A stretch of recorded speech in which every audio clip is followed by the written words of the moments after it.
December 13th, and thank you so much for joining me. I'm Jessica Kringle. Of course, most of you know me as Mrs. Claus, and we have been counting down the days of December by doing a different sweet and treat recipe each day. And all of these recipes are from my family's recipe box, so I'm getting to share with you the sweets and treats that I've grown up getting to eat and bake with my family. It's been wonderful. Today is the 13th, so let's go to our Advent calendar and see what we get to bake today.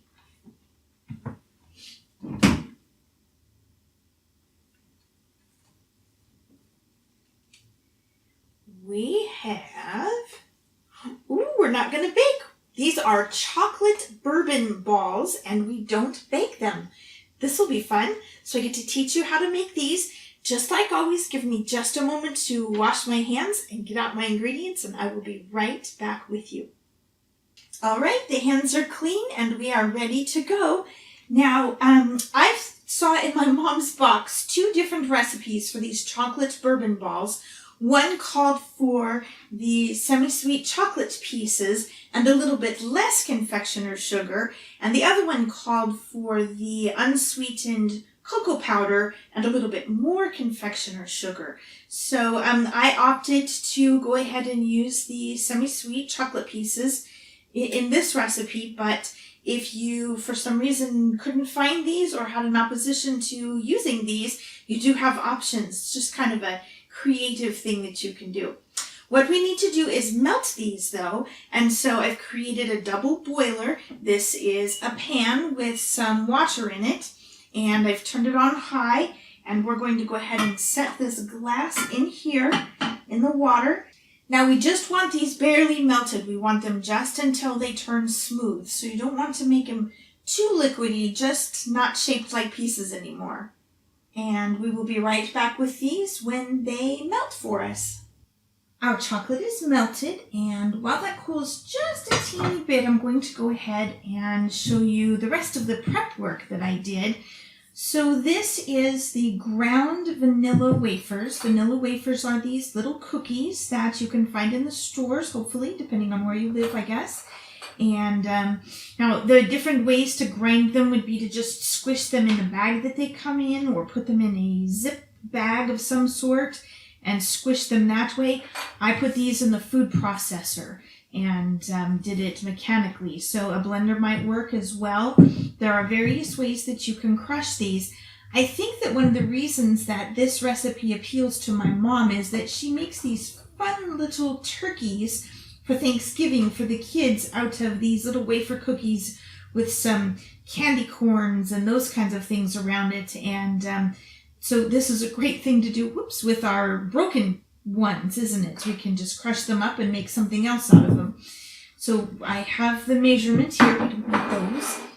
And to that, we're going to add the nuts. I used pecans, and again, with the food processor, got them really ground so that they're very small. And then we need to sift our confectioner sugar, and this is a sifter. We've used this a couple times now, both with flour and with our confectioner sugar. Put that in there and give the handle a little twist, and it makes sure that it's nice and finely powdered and all of those little chunks and balls and stuff get ground up in there. I found that if I rotate the handle, pieces flip out like this. But if you just kind of rock it back and forth, it still operates the mechanism inside without flipping so much out of there. That's our dry ingredients. We'll just go ahead and stir this together. It's a pretty simple recipe that you don't have to bake, and it only has 6 ingredients. I love those. So if you needed something quick and in a hurry that was yummy for an adult's party, of course, not for, this isn't a little person recipe, then this is a good one. Nice and quick. That's all mixed up together, sort of stirred. Next, we're going to take our chocolate. I just went ahead and used a butter knife to stir it. And to this, we need to add our corn syrup. Do know by now that I like to employ my rubber spatulas to help me out with most of my recipes. I find them very handy. Making sure that sides of things get scraped, whether it's my bowls or the measuring implements. It's just a really great tool to use.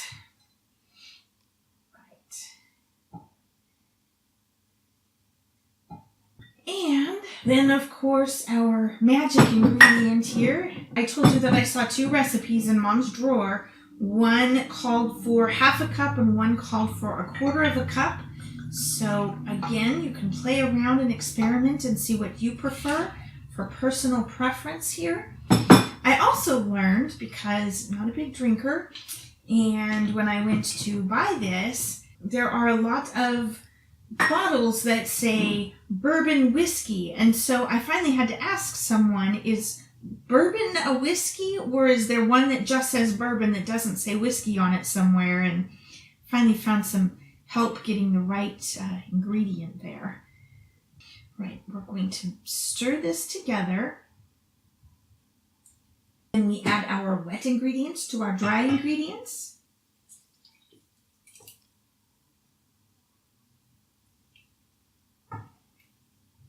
There are no raw eggs, but I'm not sure about licking the spoon this time, huh? All right, and then we're going to mix this. Now we need to let this rest for 30 minutes, and I imagine it's both a mix of a little bit of evaporation and a little bit to let those wafer pieces not be quite so crunchy, because we need to roll this into little balls. So I'm going to set this aside and I'll be right back with you. While that rests, I thought that since we were getting into our adult cabinet, that we would go ahead and check on our fruitcake, and also because it is halfway through the month today, and now I had told you that some people don't re-soak this. They do it just the one time, and then they let it mature in the canister, and some people re-soak it every week. And I thought we would do a compromise and just do it halfway through. So if you've been following along, this was December 1st's recipe. I made this one first simply because I knew that it had to mature for the month. My brother says you need to make it right after Halloween. He likes to let it mature for even longer.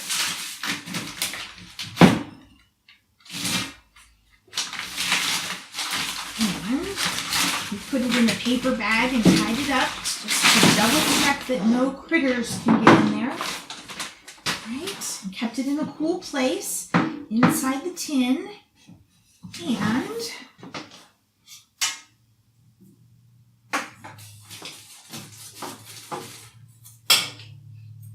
it's just as heavy, not as strong smelling as when I left it last.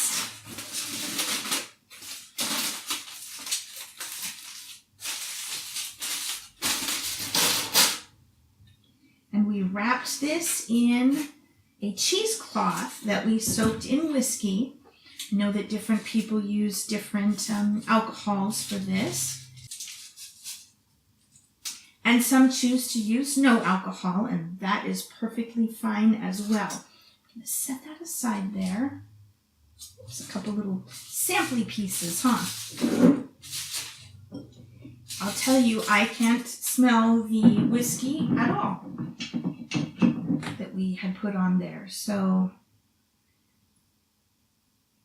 that's maybe why Dad soaked it so much. It evaporates and soaks in even when it's in an airtight tin. So we're going to re-soak our cheesecloth. I had also mentioned on the 1st of December that my mom uses a linen cloth and my dad a cheesecloth.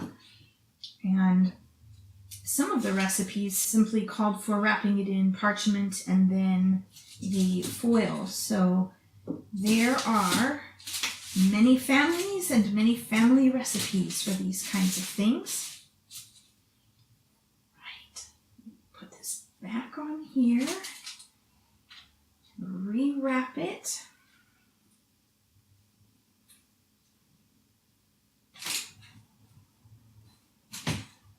You could call this a mummy cake the way it looks, huh?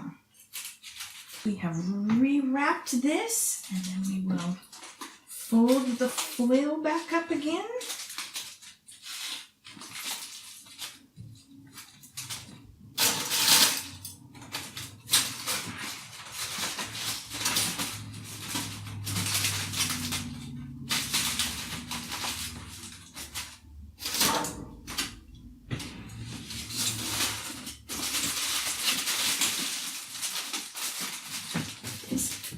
Back into our maturing tin.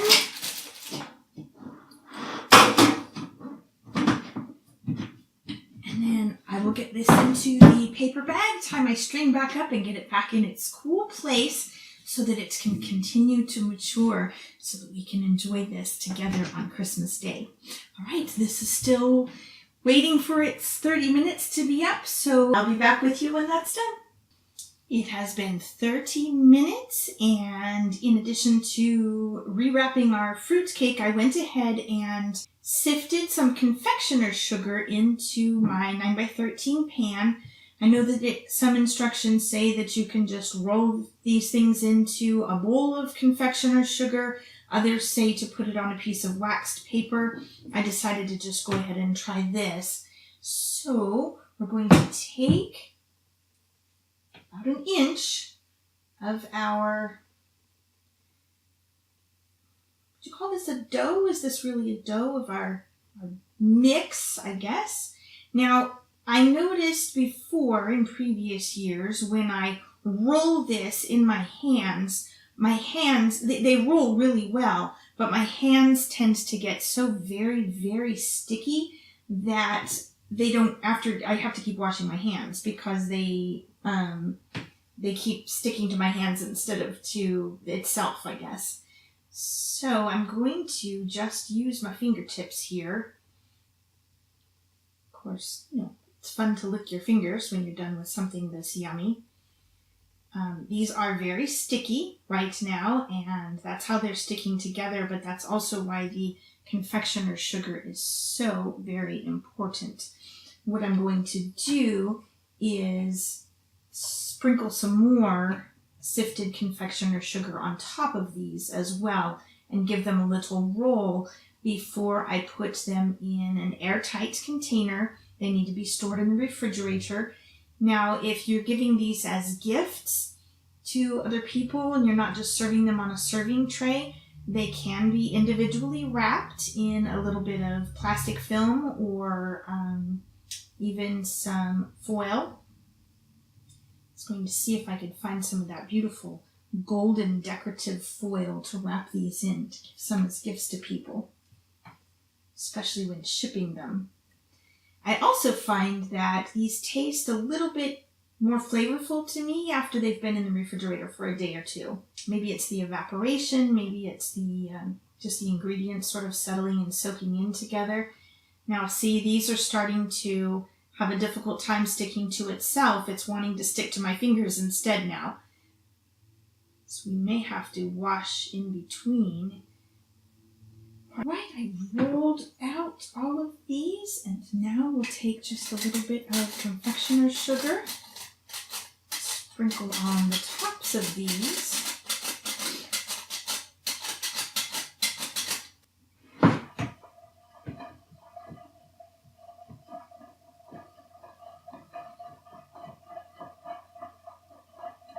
That worked out quite well. And then we will put those on a pretty little tray and have them all ready for a wonderful adult Christmas party. All right, well, thank you so much for joining me. I'm having so much fun sharing my family's recipes with you this year. I hope that you'll come back tomorrow and see what we get to make from Mom's Recipe Box. Please be sure to subscribe to this channel so that you don't miss out on anything that we've got going on here at Crafters Countdown. And don't forget that if you would like to get the full recipes, you can find them at www.crafterscountdown.com, and they'll be downloadable there for you to print. All right, thanks so much. Bye-bye.